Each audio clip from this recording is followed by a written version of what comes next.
Your family, your health, our passion. This is Family Practice with Dr. Jeffrey Fox, sponsored by Family Practice Associates of Lexington, PSC. Visit us at fpalex.com and like us on Facebook. Welcome to this episode of Family Practice. I'm Dr. Jeff Fox. Do you have high blood pressure? Do you have an aneurysm? Do you have osteoporosis? We're going to talk about health screenings that might save your life. Also, the Lexington Clinic is here to tell us about their new orthopedic and neuroscience center. Also, when is a trip to emergency room necessary? Is those symptoms important? We've got an ER doctor from Baptist Health to help us make that decision. All that and Lexington Parks and Rec is here. But to start us off is the newest doctor at Family Practice Associates, Dr. Aisha Jamal, who is a new family practice doctor out there. Welcome. Thank you so much for having me. Now, we talk about screenings on this show a lot. We talk about mammograms and colonoscopies, and they're important, but we're going to talk about some other things too. But before we do that, we ought to say that screening recommendations change, and the graphics we show and what we talk about may be different for different people and have changed over the last week or so. So tell us why importance of screening and the importance of screening and how we tailor that. Yeah, well, screenings are important for early detection and harm reduction, and a lot of it depends on family history, personal risk factors, and things like that. Well, let's talk about some screenings. Let's start simple.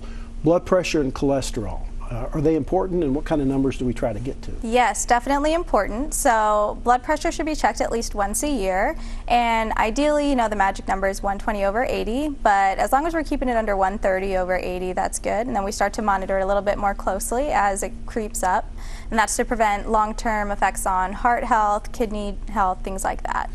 Cholesterol could have the same effect. Yes, exactly. So cholesterol is very important for heart health as well, lowering the risk of heart attack and stroke. When we think about cholesterol, we look at both the good cholesterol, which is the HDL, and the bad cholesterol, or the LDL. And your goal kind of depends on if you've ever had an event, so a heart attack or a stroke. And for those who have never had an event, we want an LDL of under 90. And for those who have had a stroke or a heart attack, we want under 70. Okay.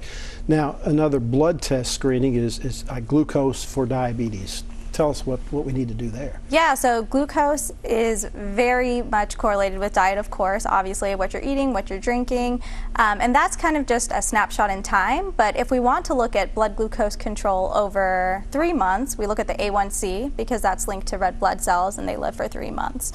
So we want to make sure that we are checking an A1C at least once a year in adults, more frequently if we have higher other risk factors, things like that.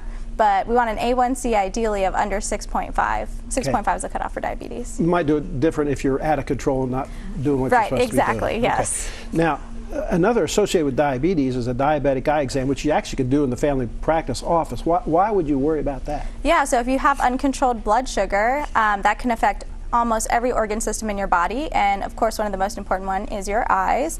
And so we can actually see changes in the retina or the blood vessels in your eyes, and so that's why those screenings are important at least once a year. Protect your vision. Now, there's also relatively new in the last few years is a CAT scan for lung cancer, especially in smokers? Yes. So in smokers aged 50 to 80 who have at least a 20-pack year smoking history, and so how we calculate that, it's how many cigarettes you've smoked times how many years you've smoked. And if you're still smoking, or if you've quit not more than 15 years ago, then you need an annual or once a year screening. It's a low-dose CT scan of your chest to check for cancer. And it might prevent or at least find something at an early disease. Exactly. Now, Pap smears used to be once a year.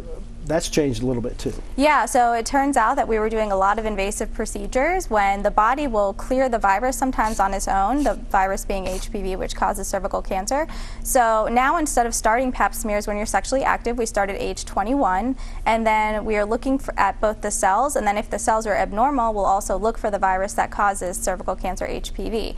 And so assuming that you've had normal cells between 21 to 30, then you will repeat the Pap smear every 3 years.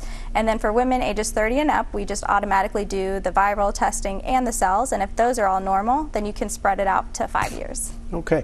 Now, I also mentioned at the beginning aneurysms. There's a certain abdominal aortic aneurysm, certain people you can screen with an ultrasound. Yeah, so for men who have ever smoked, and ever smoked is defined as at least 100 cigarettes in your lifetime, we do just a one-time ultrasound of the aorta in the abdomen, and that's to check for an aneurysm or stretching or ballooning of it, because if that is not caught, that can be very fatal very fast. Well, thanks for the information that you brought. Thanks you for all the patients that you take care of, and we appreciate you coming in. Of course, thanks so much for having me. And if you haven't had your screenings, it's time to get them done. We'll be right back.